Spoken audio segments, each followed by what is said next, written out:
Merci, bonjour messieurs, dames. J'ai le plaisir d'être parmi vous ce matin. On m'a demandé de raconter une histoire d'une OP. Nous sommes une petite organisation de producteurs en France, en fait, qui, au sud de la France, a cumulé peut-être à sa création de trois éléments importants. Un premier élément, une équipe de jeunes agriculteurs qui souhaitaient développer une nouvelle culture dans une région qui n'était pas fruitière à l'origine et de tradition, mais également avec une idée nouvelle, un nouveau produit qui s'appelait le kiwi. Et je parle de ça dans les années 75-79. Ce produit-là n'était pas encore réellement connu en Europe, hormis sur le marché allemand. Et en fait, nous avions, jeunes agriculteurs, pris le parti de... Parce que nous avions envie de faire quelque chose dans notre métier de producteur, forcément l'envie de faire, malheureusement pas beaucoup de moyens financiers. Nous étions dans une région qui était une région assez traditionnelle d'élevage, céréales, mais forcément avec un avantage, c'était un très bon climat et un bon terroir pour justement cette culture de ce nouveau fruit, mais avec l'inconvénient de petites structures d'exploitation d'une dizaine, vingtaine, trentaine d'hectares. Et enfin, un nouveau produit qui nous intéressait, qui était un nouveau fruit qui s'appelait le kiwi fruit, donc un fruit originaire d'Asie, amélioré par des pépiniéristes néo-zélandais et commercialement développé par les néo-zélandais sur le marché européen, notamment sur l'Allemagne dans les années 70.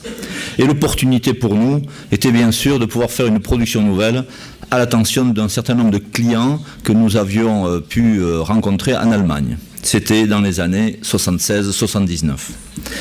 Forcément, nous comprendre que peu d'expérience technique aussi sur le produit. Voilà un peu le tableau des années 76, 79, 80.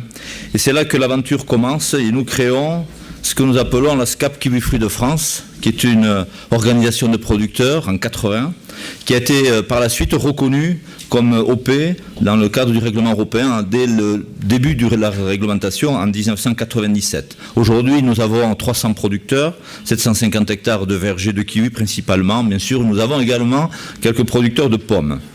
6 personnes sur la partie technique et qualité, 4 stations, 3 en propriété, 1 en location, pour 15 000 tonnes de produits que nous stockons. Et nous avons 2 sociétés également que nous avons rachetées de production pour 62 hectares. Alors nous avons aussi développé une organisation commerciale, c'était l'enjeu de notre volonté de producteurs. Une centralisation de tout ce qui est l'ensemble de la collecte des produits au travers de l'organisation de producteurs, la SCAP Kiwi Fruit de France, qui est sur un statut de coopérative agricole, et pour laquelle 12 000 tonnes de kiwis aujourd'hui, 2 000 tonnes de pommes sont l'ensemble des produits que nous collectons. Et nous avons développé, avec d'autres partenaires, une union de coopératives qui nous a permis également de rassembler, de collecter 5 000 tonnes supplémentaires en kiwi au travers d'autres structures coopératives pour la plupart, qui sont soit dans la région de la vallée de la Garonne, dans le sud-ouest de la France, soit en Corse, soit également dans le sud-est de la France, ce qui nous permet aujourd'hui de collecter globalement 17 000 tonnes de kiwi d'origine française. Nous avons également dans cette période-là, au travers des années, pu mettre en place donc une organisation de vente, dont nous sommes les propriétaires, une société commerciale, Primeland, qui aujourd'hui fait 30 millions de chiffre d'affaires, 12 salariés commerciaux, agents à l'export. Nous avons à peu près 200 clients sur 35 pays. Et nous travaillons d'abord et avant tout sur le marketing avec une marque principale qui est le Kiwi Oscar. Nous faisons beaucoup d'actions de promotion dans les magasins et sur les marchés. Nous faisons 40% de nos ventes en France, 40% hors Europe et 20% dans les pays européens. Nous faisons toute la facturation de manière unique en France et nous avons également développé une filiale au Chili pour un approvisionnement pour 4000 tonnes de kiwis. En fait, d'une petite structure qui a démarré en 80, aujourd'hui, effectivement, le tableau s'est un peu étoffé avec un certain nombre d'autres sociétés qui nous ont été nécessaires de créer pour pouvoir gérer, coordonner, organiser l'activité globale. En fait, et c'est un peu le sujet d'aujourd'hui, comment une OP évolue dans le temps.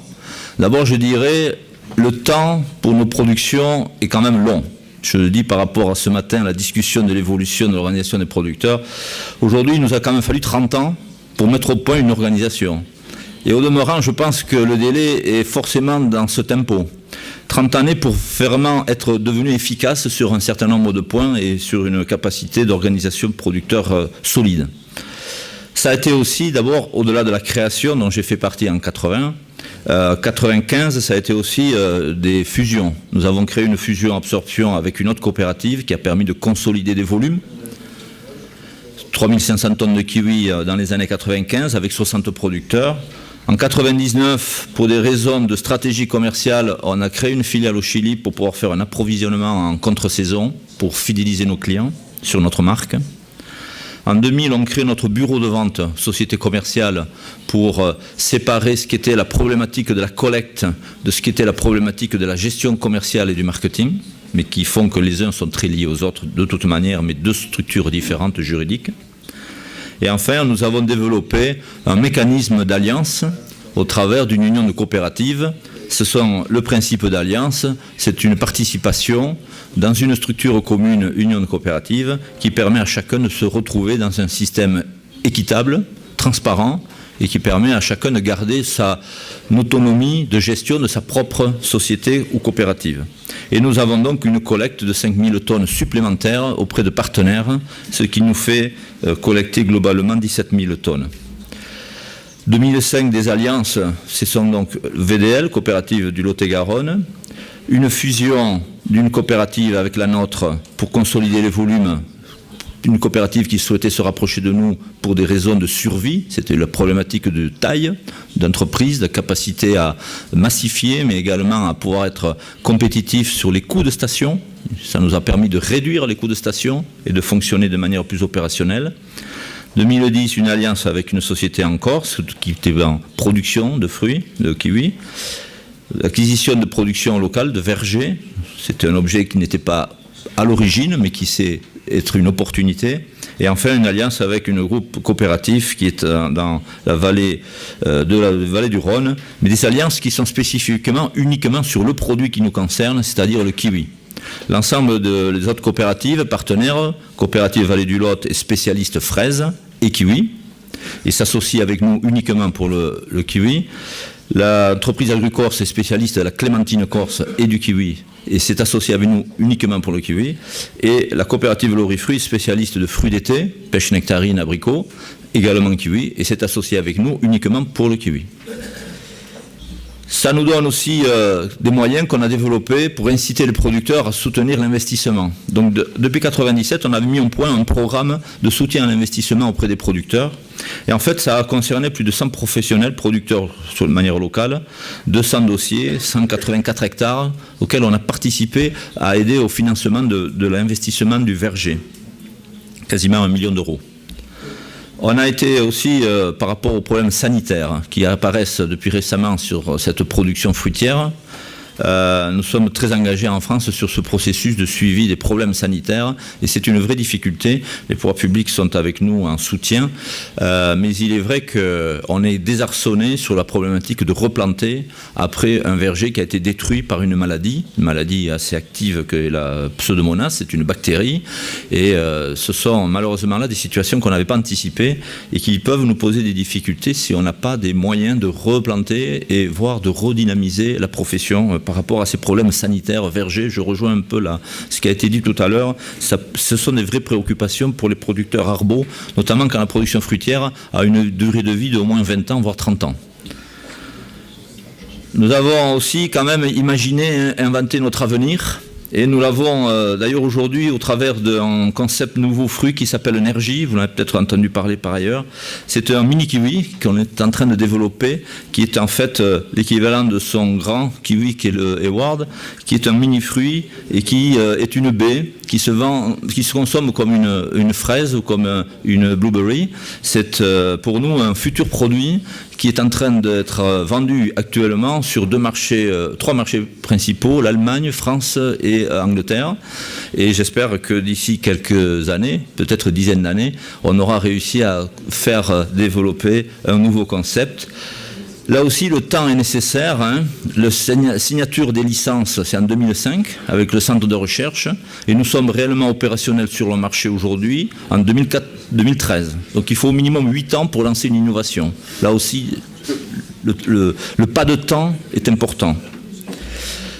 Un projet qui a été aussi développé par nous-mêmes en France, c'est le Summer Kiwi, c'est une variété italienne. Nous sommes associés avec nos partenaires italiens pour développer un fruit précoce, mûr à point, bon pour démarrer la saison européenne dès le mois d'octobre. Et c'est un concept qu'on a organisé avec nos collègues italiens.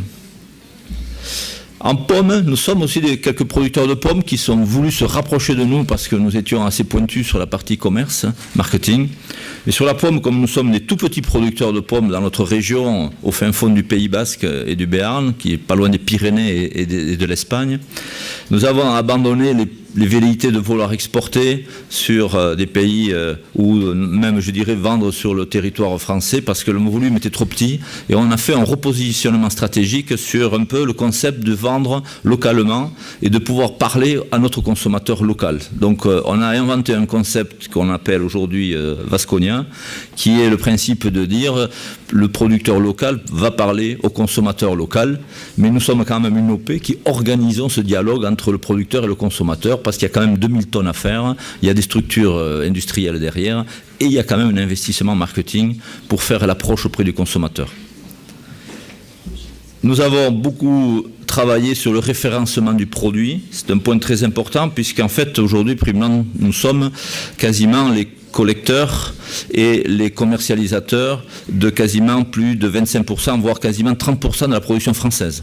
Donc même si nous sommes un acteur modeste par rapport à des grands acteurs italiens, nous sommes quand même le plus important acteur français. Et l'origine France, c'est une origine que nous défendons bien sûr.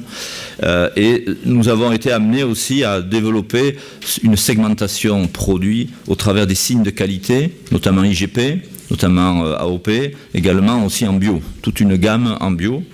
Et bien sûr, la problématique de la logistique qui, pour une région de production un peu excentrée par rapport aux régions traditionnelles, la difficulté de l'accès des marchés était parfois une problématique à résoudre. Des produits innovants, je l'ai dit tout à l'heure. On a été référencé en 2012 par les pouvoirs publics français sur notre compétence à l'export. C'est vrai que nous avions réussi à développer notre entrée sur le marché Asie depuis 20 ans, mais également en Chine depuis 3 ans, avec beaucoup de succès. Et c'est vrai que l'année 2012-2013 a été pour nous une année que je dirais de tendance forte. L'Asie a tiré vers le haut notre rémunération produit, a tiré vers le haut aussi notre capacité de commercial. L'innovation aussi nous fait travailler beaucoup sur demain, ce que le consommateur pourra et voudra consommer et acheter, et renforcer notre poids et notre force de collecte du produit de tous nos professionnels producteurs de kiwi en France. C'est un peu l'objectif qui est toujours en sous-main. Les stations qui sont bien sûr différentes, nécessairement à gérer de manière collective, ce qui parfois est un problème. Et enfin, tout ce qui est la problématique du marketing, la capacité de commercialiser.